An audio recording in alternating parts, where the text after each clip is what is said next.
And what's going on very big and big league is what you witnessed today and over the last week. From Bill Clinton going to the plane, just happened to be there. I wonder how long he waited. But for Bill Clinton to go to the plane and then to have what happened today, where essentially, I thought, everybody thought, based on what was being said, she was guilty. She was guilty. And it turned out that we're not going to press charges. It's really amazing. But I'll tell you, look, we have a rigged system, folks. Hey, I used to say it during the primaries. We're all together. I won North Carolina big league because of you. Big league.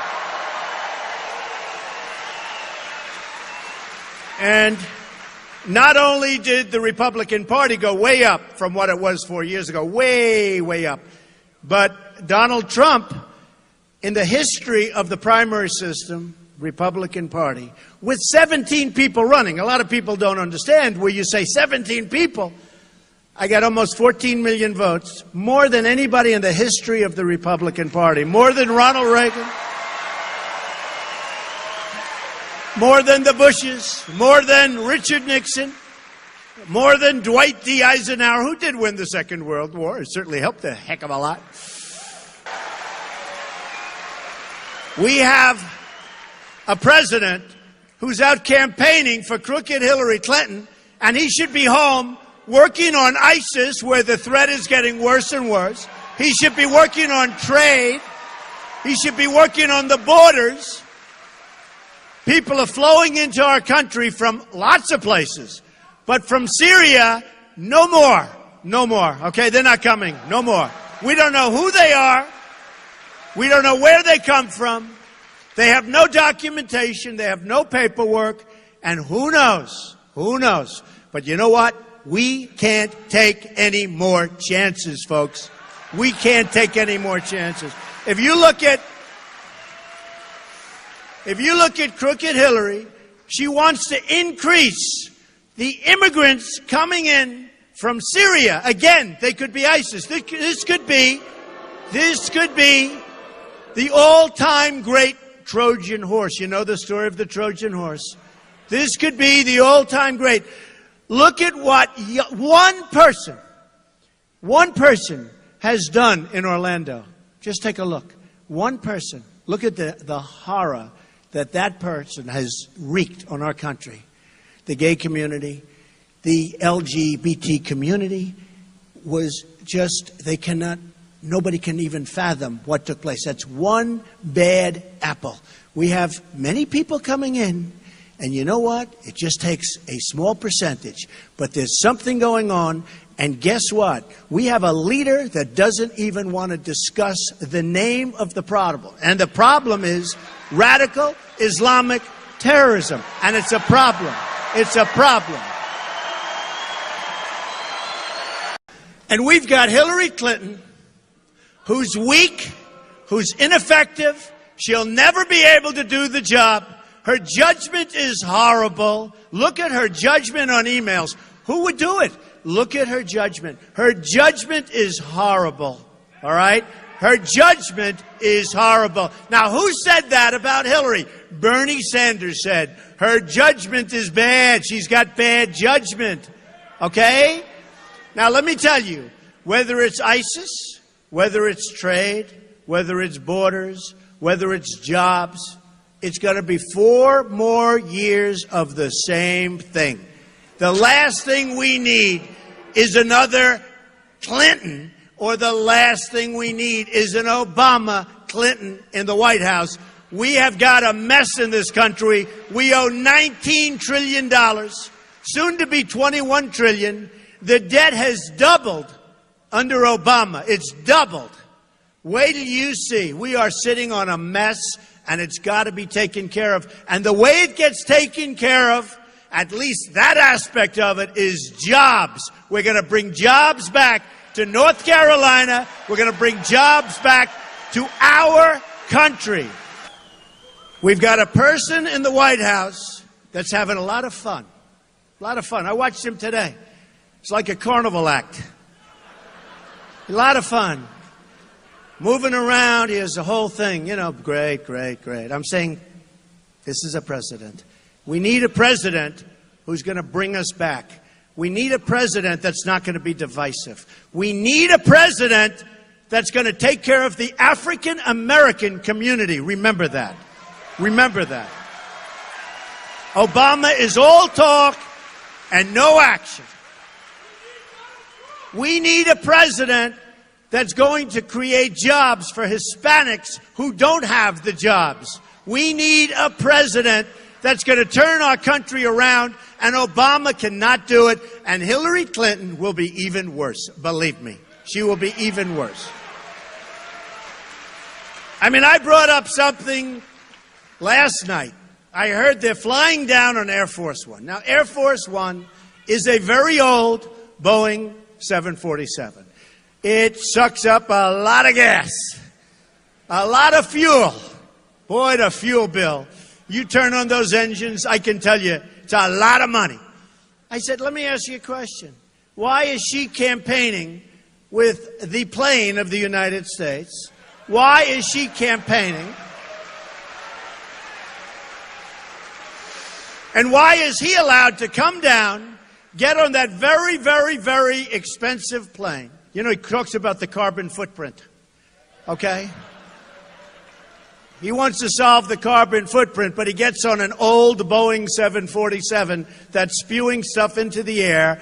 He gets her on the plane, and then they say, we will fight for the environment. We will fight for the carbon footprint. Then he gets back onto the Boeing 747, goes back to Washington.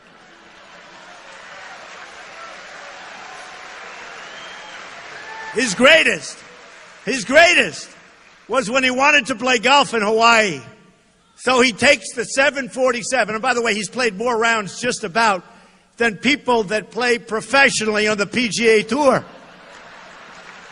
I mean, this guy. And he gets on this plane, flies to Hawaii. He's there for a long time. Golf, golf, golf, golf, more. Learning how to chip, learning how to hit the drive, learning how to putt. Oh, I want more. Our country's going to hell. ISIS is laughing at us. They're chopping off heads. They're drowning people in steel cages.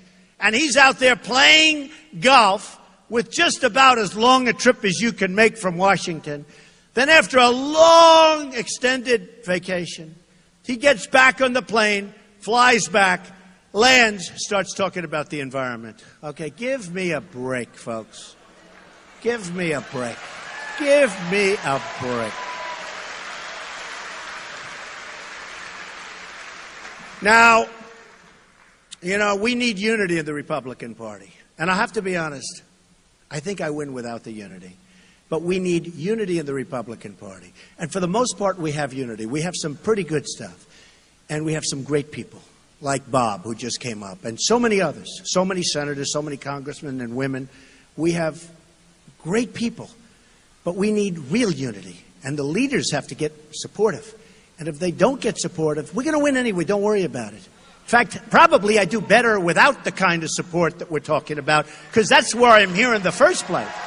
That's why I'm here in the first place.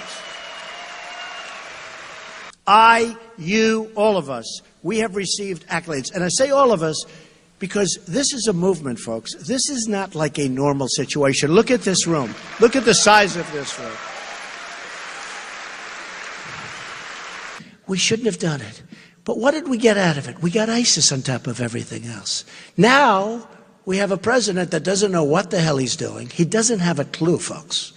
And instead of staying there with a fairly small force, he announces to the world he's going to take everybody out. And they'll be out by a certain date. And the only thing that was a little surprising is the enemy didn't believe him, because they said nobody could be that stupid to announce that we're going to be out on a certain date.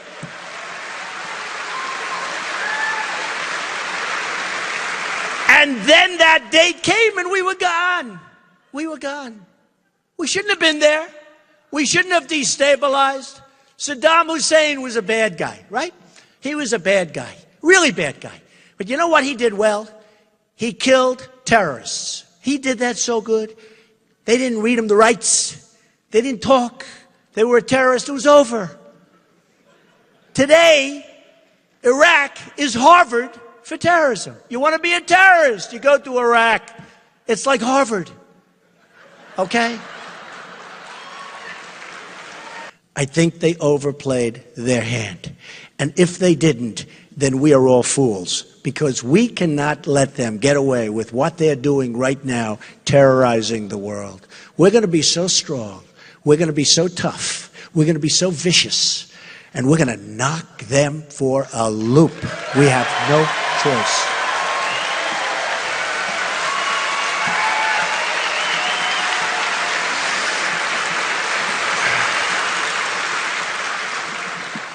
So I wrote some notes coming in the plane because I was watching this tragedy that took place today and over the last few days. It's a tragedy because we're a country of law.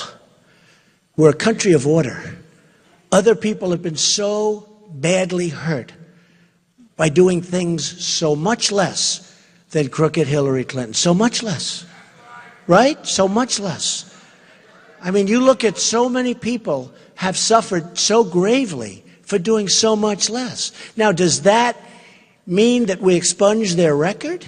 Does that mean that we say, all of you people that have been so guilty for so many years, we can no longer accept that as a ruling because what we've done for her, and she was so much worse than anybody that we're talking about, does that mean that we have to exonerate everybody? We have to take back the punishment that we gave them? Because we have a country that's supposed to be fair.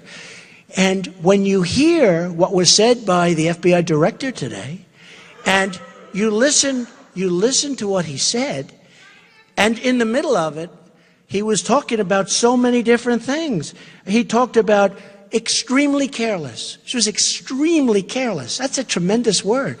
You didn't have to be careless. You didn't even have to really know that what you were doing was wrong and you're guilty, because we're talking about serious stuff. We're talking about the lifeblood of our country. We're talking about the safety of our people. The laws are very explicit. Stupidity is not a reason that you're going to be innocent, okay? It's not a reason.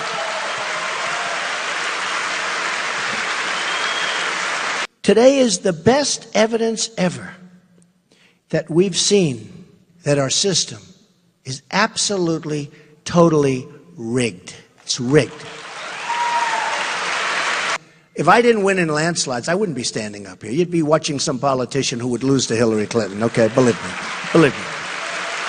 I started winning. I learned about rigged very fast. I think the one with the most to lose is Bernie Sanders. Because honestly, he was waiting for the FBI primary. And guess what? He just lost today the FBI primary. He lost the FBI primary. Bernie, my poor Bernie. Oh, Bernie, I feel so badly for Bernie. But you know what? A lot of Bernie Sanders supporters are going to be voting for Trump because Bernie Sanders was right. Bernie Sanders was right about a couple of things. He's right about the system being rigged, but he's also right about trade.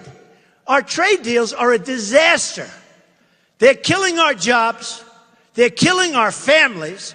They're killing our incomes. I mean, people in this room, many people in this room, and I'm going to fight for you because it's going to be changed fast.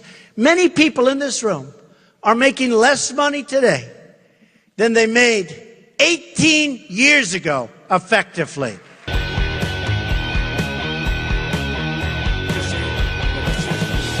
Hillary Clinton put the entire country in danger. Put the entire country in danger.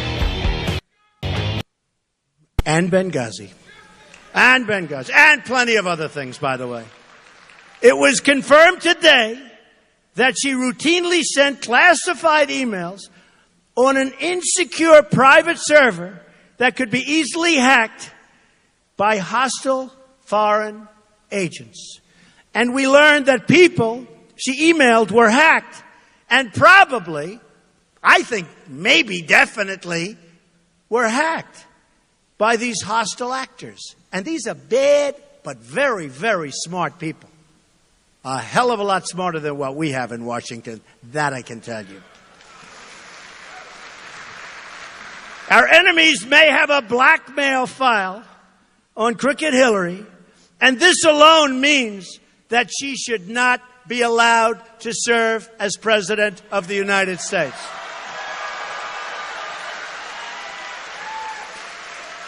We now know, just wrote this out, we now know that she lied to the country when she said she did not send classified information on her server. She lied.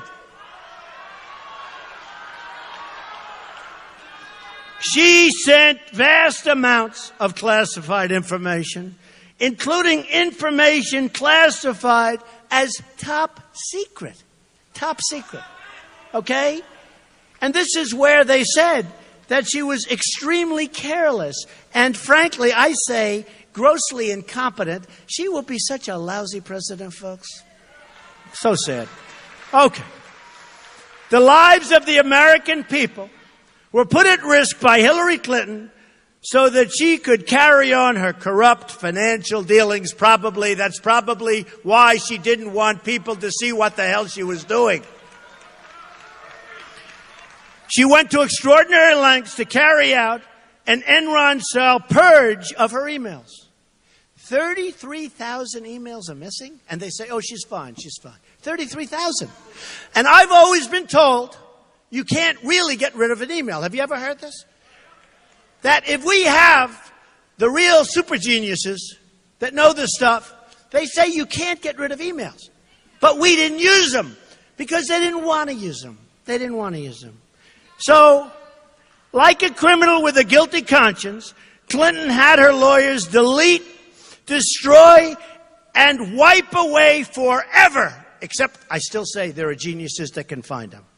30,000, think of this, 30,000 emails. This again disqualifies her from service. And just think of it. I mean, how can you have this?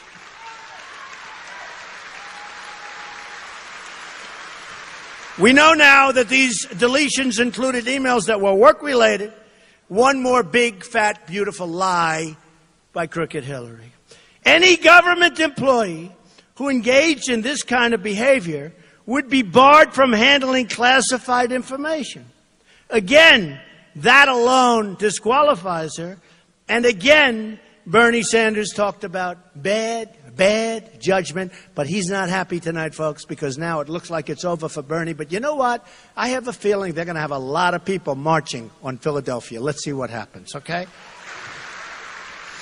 I don't know about you, but I always felt that Hillary Clinton would escape criminal charges for her dangerous and illegal behavior because I always knew and I always see, and it's so sad, that our system is in fact rigged. It's totally rigged. Okay? It's corrupt, it's rigged, it's disgraceful.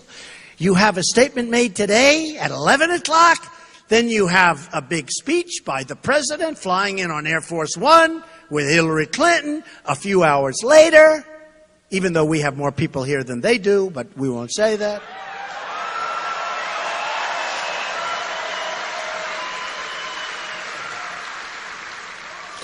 So the AG met with the president, had to, before the announcement. I mean, how about that? Met with President Bill Clinton. How about that deal, right? He's waiting around. He's waiting at the airport. Oh, look, the AG's come. Oh, let me go say hello. 39 minutes. I'm going to talk about the grandkids. He's got 2. I hear they're beautiful. He's got 2. Now, I have 8 grandchildren, and I will tell you, I can talk about them. And after I say, isn't she beautiful? Isn't he beautiful? Oh, I love this kid. I love the kid. I love it. But after about a minute, I can't go much longer. I want to get to business, right? For you, I want to get to business. But he didn't talk about it. He talked about golf, okay? So he talked about the grandkids, and I would say that would take anywhere from 30 seconds to a minute. Seriously. Am I right? I mean, how long can you talk? Mr. Attorney General, I have the most beautiful grandchildren you've ever seen. Let me show you a picture. Isn't that great? Let me show you another picture. What do you think? I think they're beautiful. They're great. Now he's starting to run out of words. That's 30 seconds. Okay. Now he's going to talk about golf. I know more about golf than he does.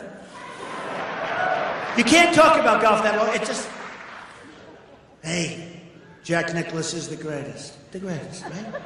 He is. Tiger, when's Tiger coming back? Adam Scott's wonderful. He won at Raleigh. We love Adam Scott. Phil Mickelson, we love him. When are you going to talk? You can't talk much longer. A couple of minutes. Okay? I don't think they went over the swing, the technique or anything, right? The plane's too small. Okay? Right?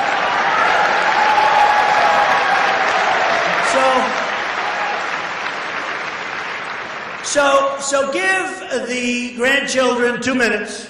Give the golf 3.5 minutes. That's a long time to be sitting there twiddling your thumbs. What else are we going to talk about? Let's talk about Hillary. Let's talk about Hillary. Did you see today Hillary announced that she may consider the Attorney General? I'm not casting aspersions on anybody, other than Hillary, of course. But she may consider the Attorney General, who's ruling on her case now. Now they're ruling on the case, to continue forward as Attorney General. Now, how do you make that statement when they are going to rule? Because remember what happened. The FBI makes their recommendation, and then still it's up to the Attorney General's office. So Hillary said today, at least according to what I saw on television, which you can't always believe. I actually found it hard to believe she'd say this. But she said today that we may consider the Attorney General to go forward. That's like a bribe, isn't it? Isn't that sort of a bribe? I think it's a bribe. I mean, that if she wins, she's going to consider extending the Attorney General. And you know what? I'm not knocking the Attorney General. What I'm saying is, how can you say that? It's a bribe.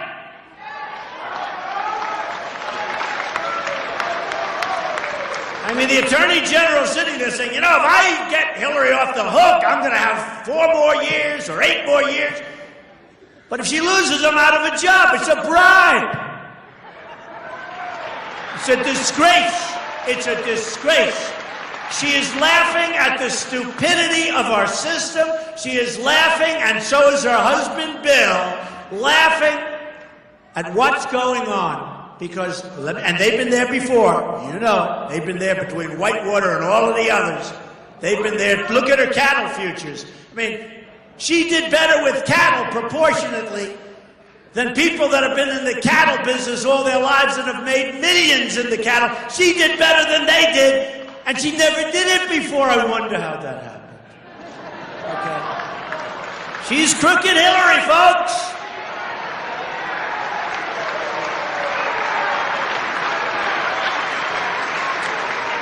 And now with all of that going on, you have Obama campaigning. And he's campaigning, and this was set up a long time ago, and he knew that the FBI was going to do this because it would have been very uncomfortable for him to campaign with her, actually, if they didn't take a pass on crooked Hillary. So they take a pass, they announce they're not going to press charges. Lo and behold, a few hours later, let's have a press conference. Let's do a speech together. By the way, her speech was terrible. I watched it. How boring was that speech? Do we like Trump better? Do we like Trump better?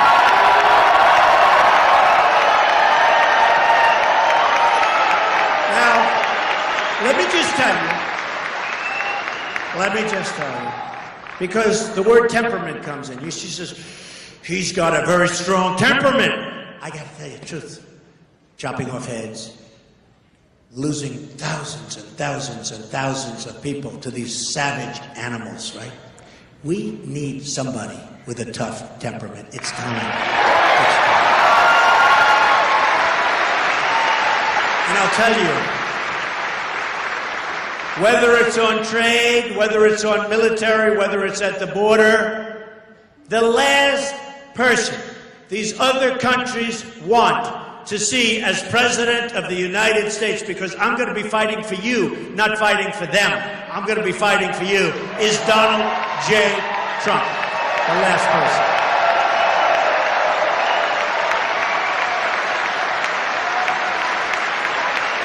But he used to say, son, you're too tough. Take the lumps out. So in the old days, I would have said, we're not giving you the $150 billion. And they would have been angry and we would have had lots of problems, right? I wouldn't say it that way anymore. My father taught me too well. I would have said, fellas, and it is all fellas, I hate to say. They haven't figured out that the women are smarter than the men yet, okay? They will. They will. It'll take about 150 to 200 more years, but they're going to figure it out, okay? Then we're really in trouble. Can you imagine? Because the Persians are great negotiators, and they totally out-negotiated. So I would have said, fellas, do me a favor, we have a problem. We have a bad budget that was just passed. The omnibus budget, disaster. We're going up to $21 trillion in debt. We don't have the money. I'm sorry.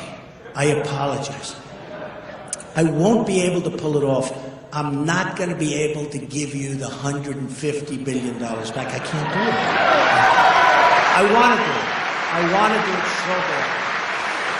And you're right, you should get it. You should get it. Oh, you're right. But we don't have the money, I'm sorry. And they'll go crazy. And then we leave. And we say, to hell with them, double up the sanctions again. And they'll say, we'll drop the $150 billion. We have rank amateurs dealing for us. I have the greatest businessmen in the world, Carl Icahn, many, endorsing me. And we're going to do it. Okay. So, just to finish, because I'm so proud of what I wrote, I have to read it. I love it. I actually love writing. People don't realize, you know how many #1 bestsellers I've had? And The Art of the Deal. I actually know how to write. I love reading this stuff. I love it. The question really has to be asked is this: what is Hillary Clinton's motive? And to that, I'm even going to say, who cares? She's put us in danger. And some people say that it's corrupt financially. I don't care what her motive is. All I know is she had a motive, but she's erased so many emails, we'll never find out, okay? Bill and Hillary Clinton raked in millions of dollars from foreign governments, special interests, and international corporations in exchange for favors, folks, for favors. She's crooked Hillary. Don't you understand that? This is one of the most crooked politicians in history. These entities either funneled money into the Clinton Foundation or paid Bill Clinton lavishly for speeches. Got paid a fortune.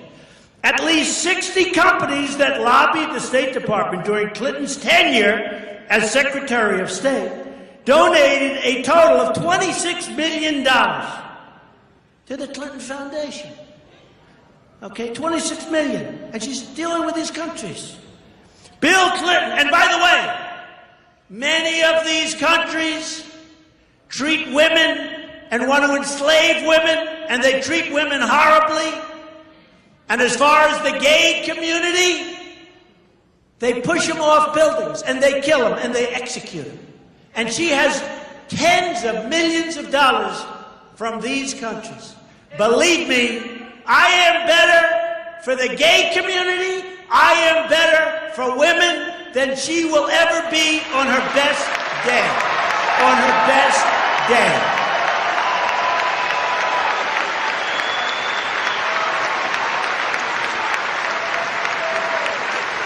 Bill Clinton was paid a fortune to deliver a speech in Moscow, Russia, while Hillary Clinton was in charge of the Russian reset.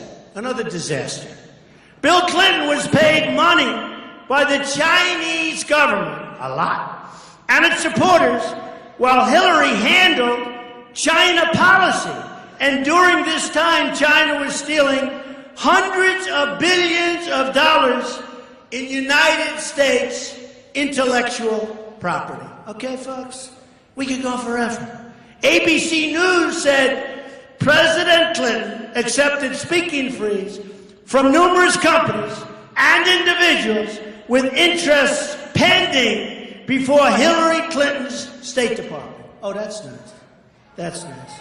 International Business Times said, governments and corporations involved in the arms deals approved by Clinton State Departments have delivered, listen to this, have delivered, her State Department, she's approving deals, have delivered between $54 and $141 million to the Clinton Foundation. $141 million.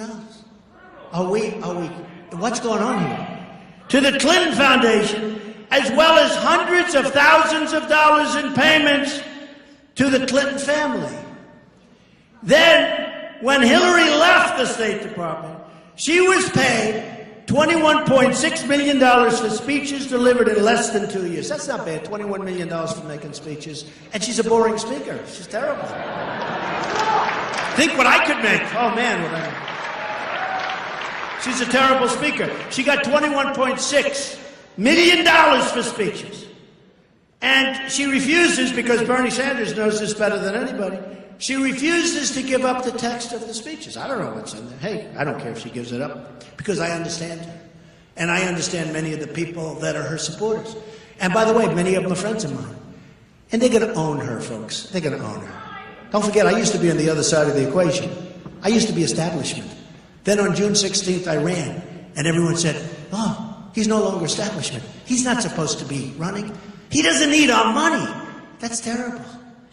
And I put up $55 million approximately in the primaries and won, big league, and then... And I'm putting up money now, but I'm raising a lot of money for the party, and it's good, it's good, it's really good. We're going to win this thing. We're going to take this country back from these thieves and these crooks and these horrible presidents, these phony presidents. And I mean it, what I say.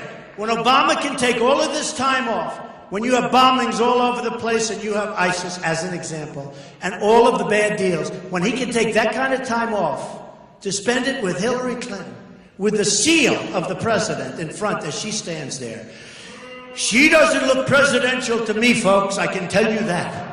She doesn't look presidential. Hillary also had reason to hide her foreign policy disasters and the decisions that went into them. Her push for regime change in Libya, Egypt, and Syria has been a total and complete disaster.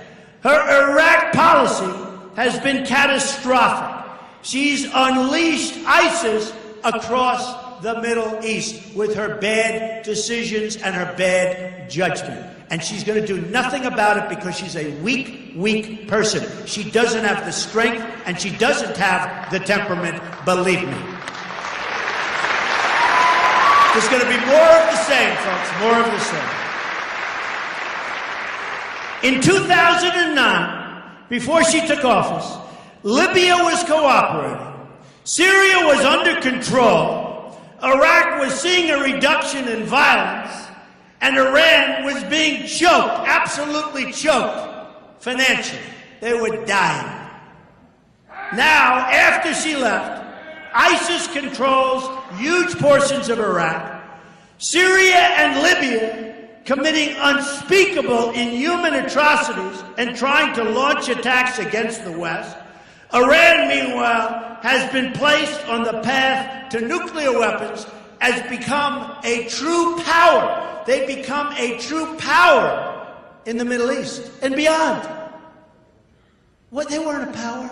We gave them power with that horrible, horrible deal. So Hillary Clinton's policies have spread ISIS and made Iran the dominant Islamic power in the Middle East. Hillary Clinton can't keep her emails safe. And you know what, folks? She sure as hell can't keep our country safe. Can't do it. Can't do it.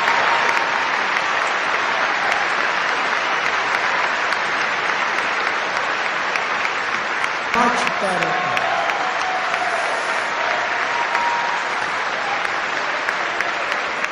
And a lot of that will come back. And again, no isolation. We're going to have fair trade. We're going to have free trade. One of these people sitting right up there asked me the other day, what do? Do you call it fair trade? Do you call it free trade? It's all good. I can give you 10 different names for trade. Here's what I call it. We're going to make great deals for our country. I don't care if it's fair, if it's free. I don't give a damn what it is. We're going to make great deals for our country. Okay? We're not going to let happen what's been happening. So, folks, we're going to start winning again.